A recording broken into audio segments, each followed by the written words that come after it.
Well, I'd like to add my welcome and also to Andrew for taking the time. He's hot out of Kenya, so literally landed this morning. So thank you, Andrew, for making the effort, Andy, to get here. I want to say a little bit about Radtac before we get off. And the company has been around for 16 years, and we're one of the, I think, the only full complementary agile businesses that provides a full service offering from cultural change all the way through to delivery. And I joined the company about 5 years ago, and the company has significantly changed in that period of time. We've gone from being a really training-orientated company to a company that now has a real balance between training, cultural change, delivery, and consulting. And we'd be delighted to talk to you about those aspects. But onto the talk. And this really, in terms of mind the gap, crossing the chasm, this is really about not just doing Agile, but what it means to become Agile. So on that note, Andy, take it. Thanks very much. Yeah, I'm Andy Lee. I'm the Managing Director of William Hill Online. Just before we go through our Agile journey, it's probably worth just explaining to some people in the room what we do. There's about 6 or 7% of the UK population, for example, that bets online. So it won't be something that everyone in the room does, so it's worth giving you a bit of context. Before I do that, a little bit about myself. I've been Managing Director for a couple of years. I am not normally unshaven. It is not there as a disguise in case I screw up on the stage today. It is because, as Michael said, I've just come back from Kenya. William Hill has just dropped 9 senior managers into a remote community in Kenya, where we were asked, or put outside of our comfort zone, and asked to build a medical facility, build some benches for the school, and do some painting. Now, the painting was pretty easy. The benches, you followed a set of rules, but concrete mixing and building foundations for a medical facility was not something I was particularly used to, nor were any of my colleagues. Well out of our norm. Now, what we realised was that because none of us had any experience on this, we had to adopt a lot of the principles that we'd learnt during our Agile transformation.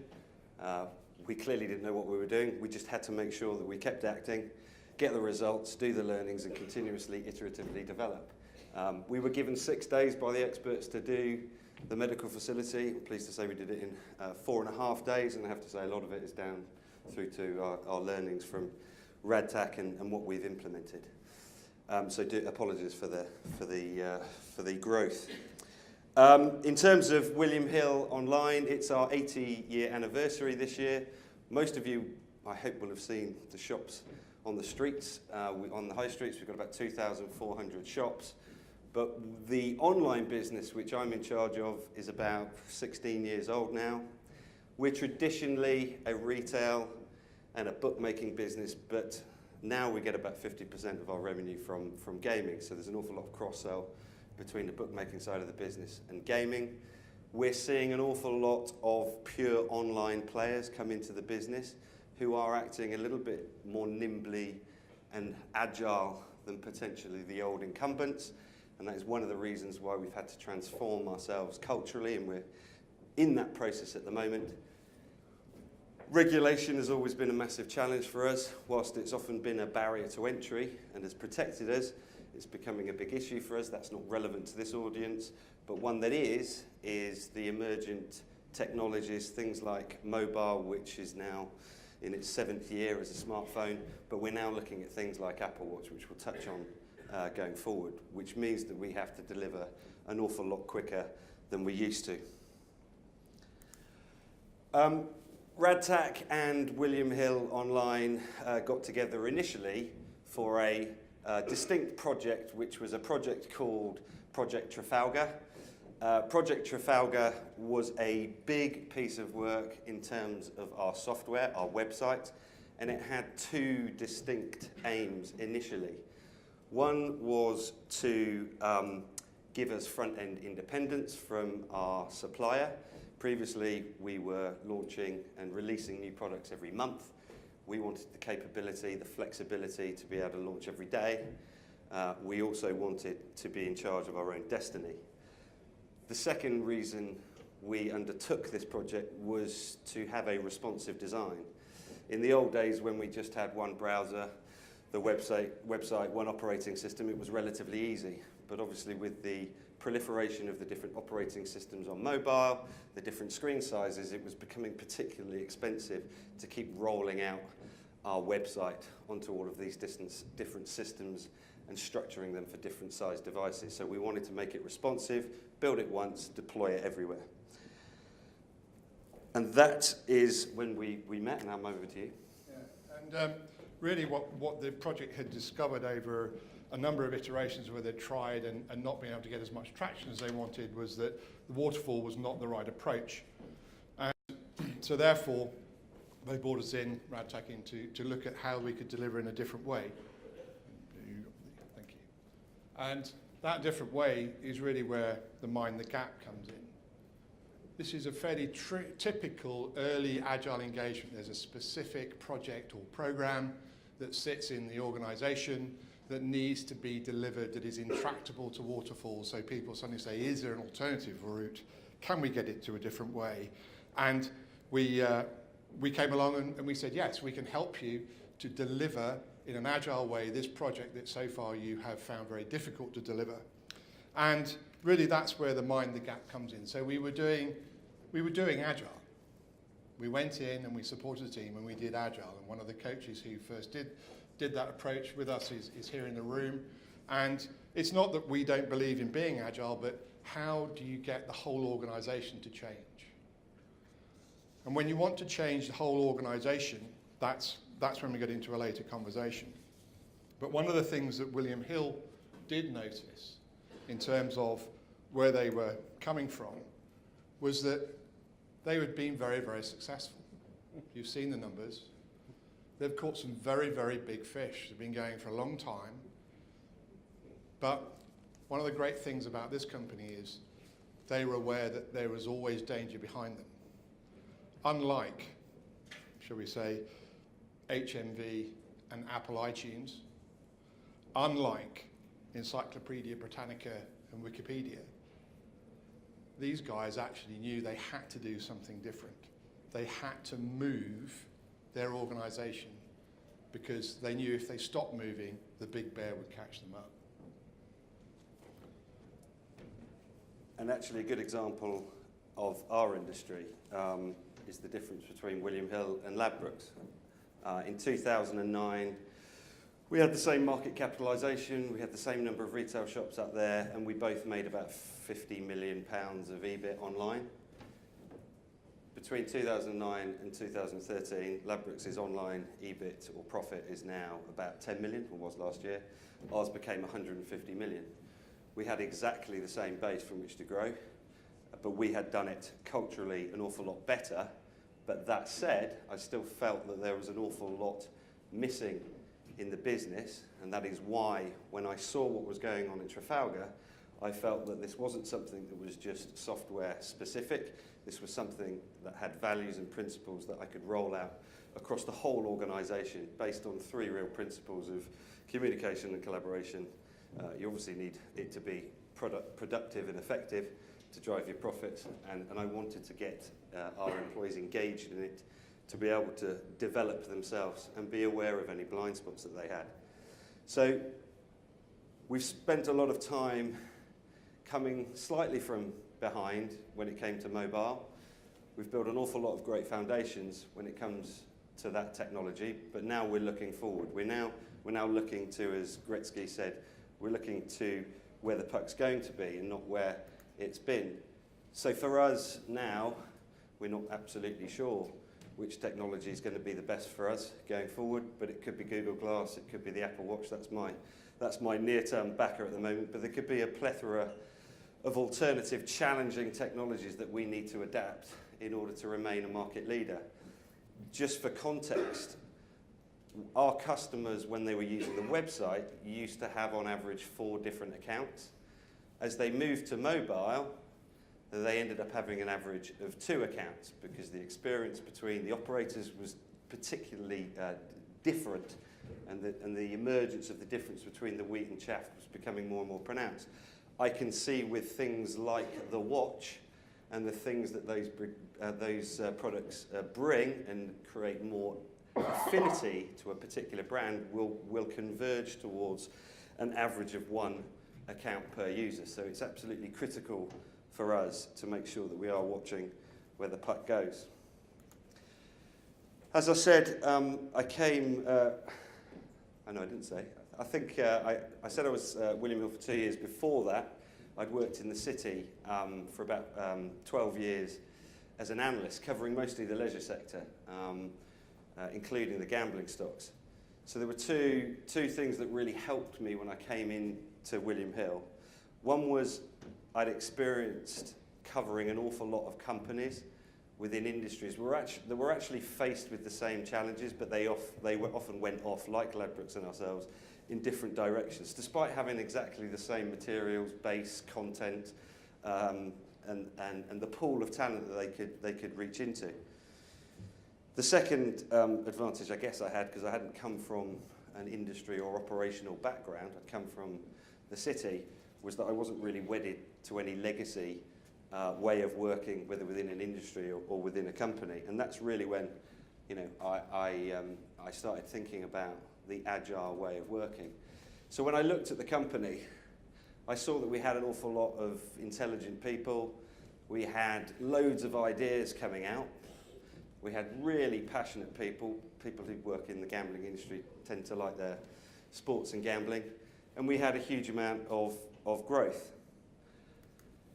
The negatives, however, was that whilst we had loads of ideas, it was taking us way too long to deliver on those ideas, and by the time we'd got close to delivering it, actually someone had come up with something else, like the wheel.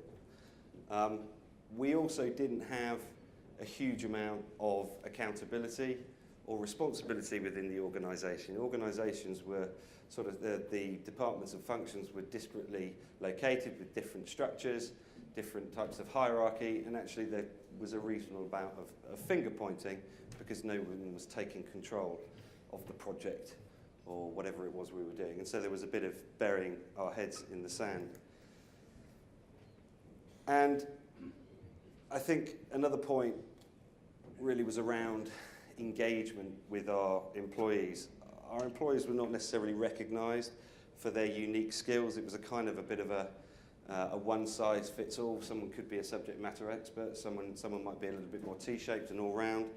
But I think, you know, we had a kind of one-size-fit-all for everyone, and obviously that doesn't always work. So there was quite a bit to do, despite the fact that we'd been quite successful. Clearly we had created some problems by not changing our organisation or our processes or our culture along with the growth in the business. Michael's already said we grew from around about 120 million of revenue in 2008 to over, as analysts are saying this year, to over 500 million. We'd established offices in 2008, we were in the UK. By this year, we're in the Philippines, we're in Sofia, we're in Italy, Spain. We've opened a marketing office in Tel Aviv, and we've just opened a new innovation hub in Shoreditch. So an awful lot of change from that perspective. The hierarchy, I think, I've already touched on. We had a lot of centralised control. That didn't create great comms. It didn't align people. We weren't getting idea generation coming through in the proper way, and we weren't really giving our employees a voice.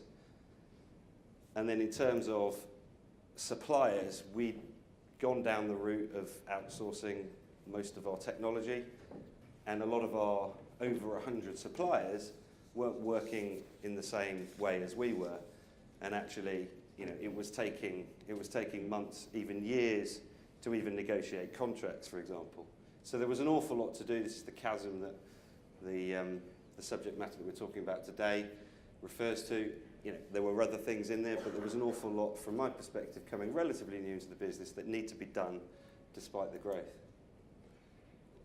And fundamentally, what we wanted to do was to become much more of a 21st century company, one that focused on enjoyment, how you work, and wasn't just about a job.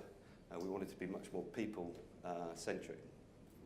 So we can see then that one of the things that really appealed about the Agile process was the fact that if we look at our Agile Manifesto values, I don't expect to go through all those again, but we know that it's very people-centric and it's very trust-based in terms of things like commitment to sprints and so forth.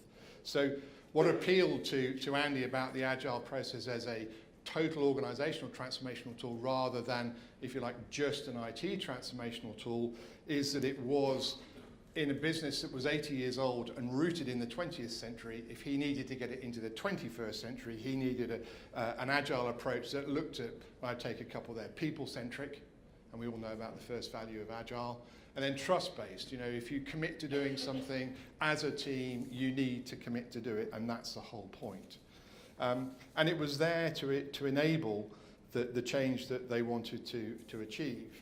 And by looking forward at how they were going to interact to create a strategy to get them across the chasm, they saw that distinctly as an agile delivery process. And fundamentally, this is all about why the company exists, and we redefined the why. The William Hill exec team sat down, they redefined their purpose of business. Very important, because if you want people to all pull in one direction, if you want them all to go in the same direction, you need to have a clear purpose. And then also how we're going to do it. So again, you can start to see for working together, we were able to show that we now, with an organizational transformation, we were going from doing Agile to being Agile. And that was absolutely critical to making this a successful program.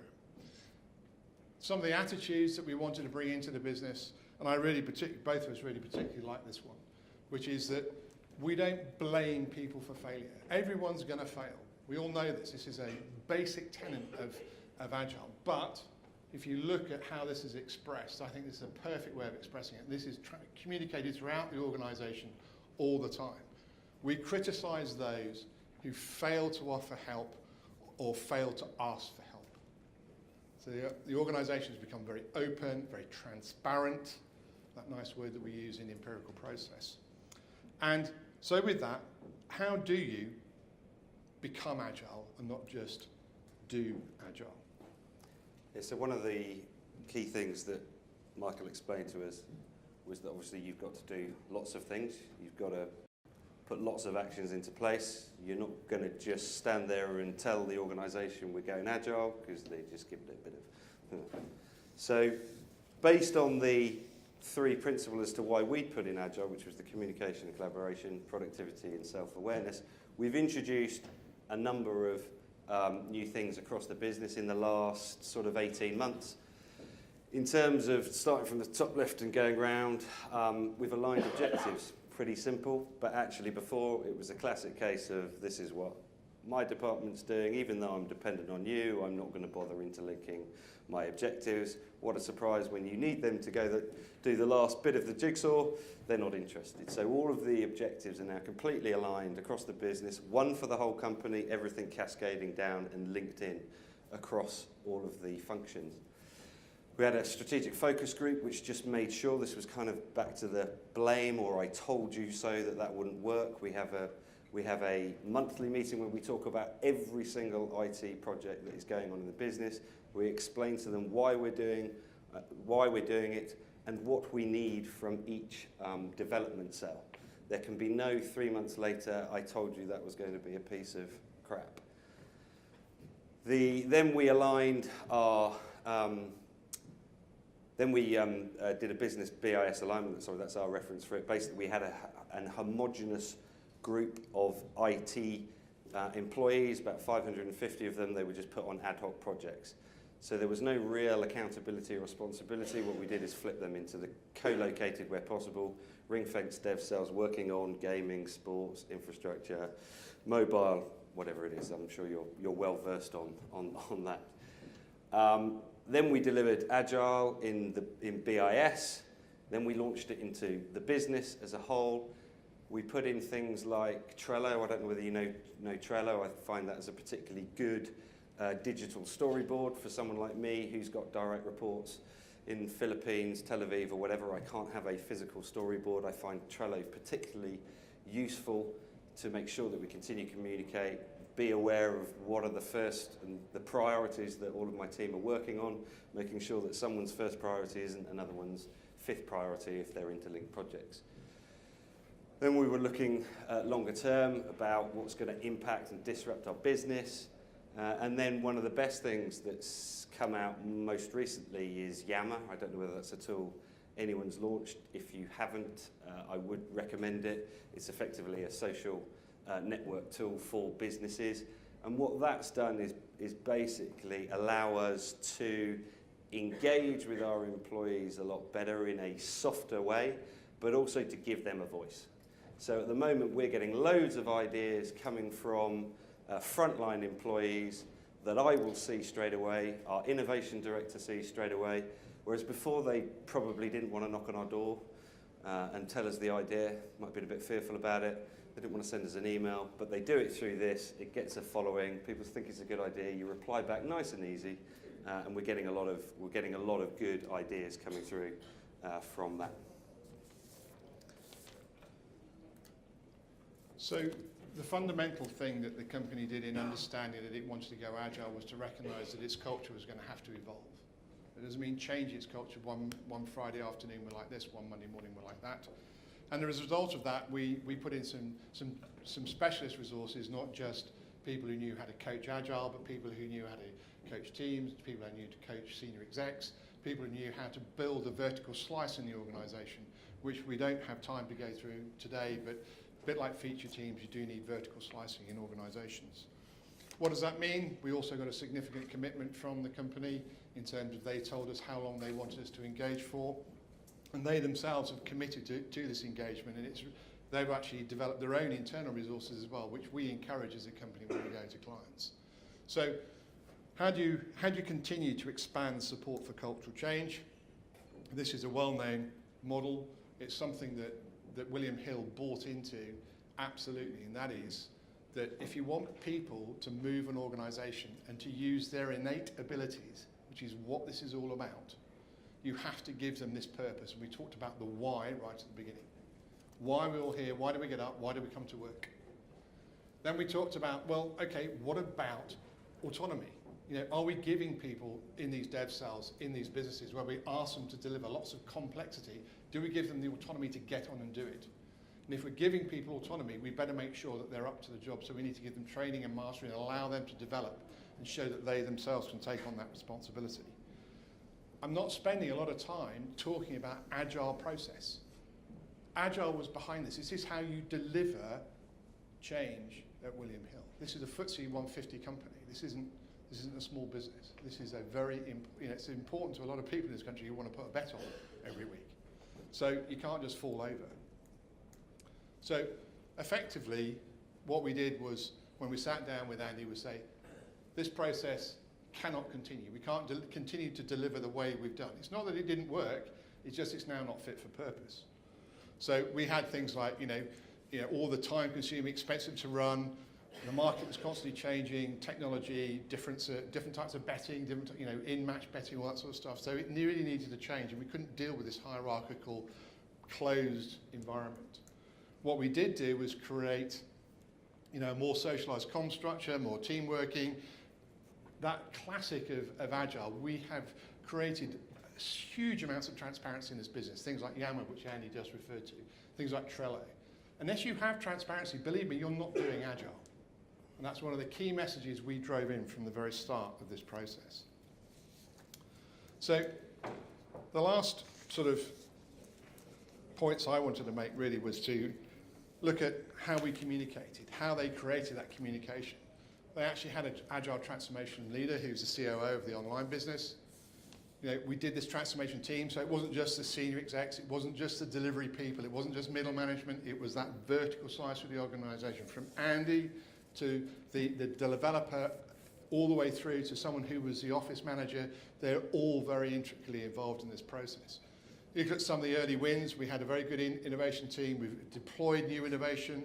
They've got improved town halls. You can link into the town hall from Australia, Manila, wherever you want. We've got Yammer and Trello we've talked about before. And the big thing was the backlog. We actually got the company focused on its priorities.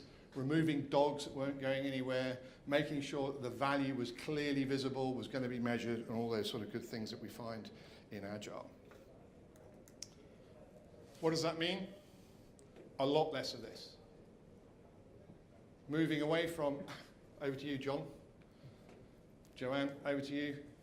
And a lot more how we integrated as a team with a lot more of this.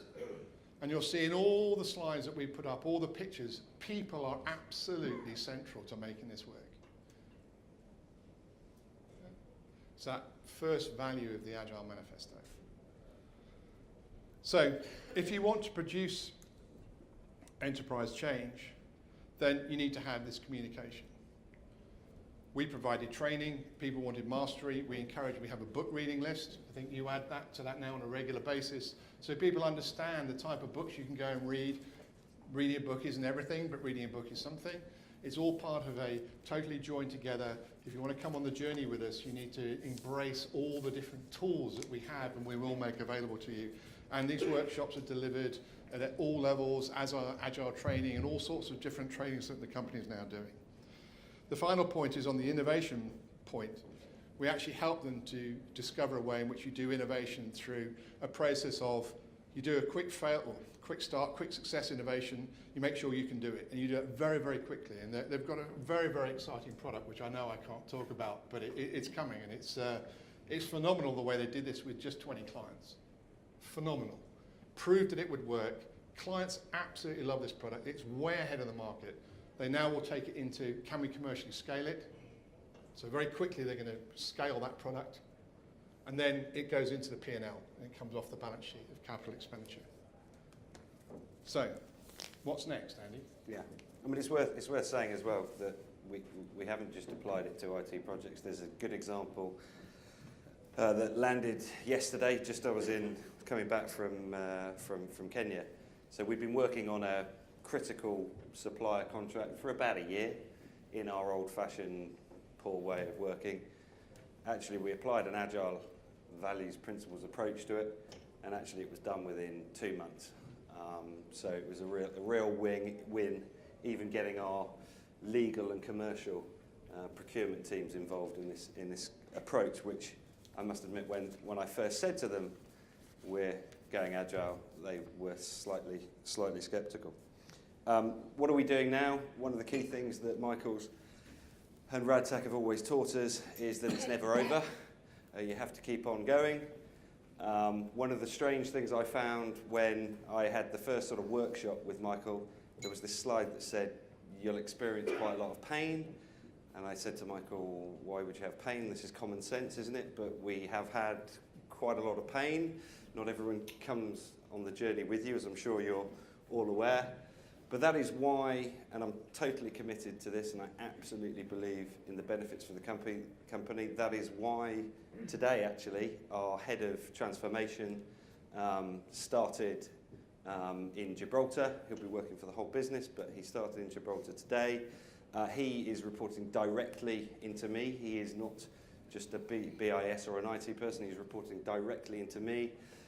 We've got him in, not because Radtac have done a bad job, but I want someone permanently there. Someone my team can always go to and get a quick bit of advice. He's on the end of the phone all the time.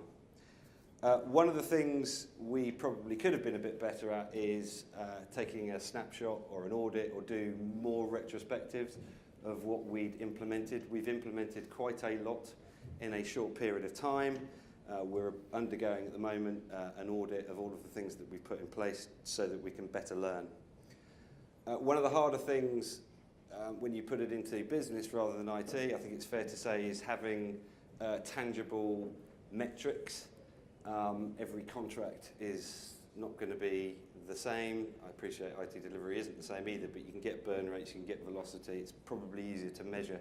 It's probably a bit more difficult on the business side when it comes to contracts or legals or how you deliver on your other action points within the business. So we're working through a way of getting things more smart, more measurable.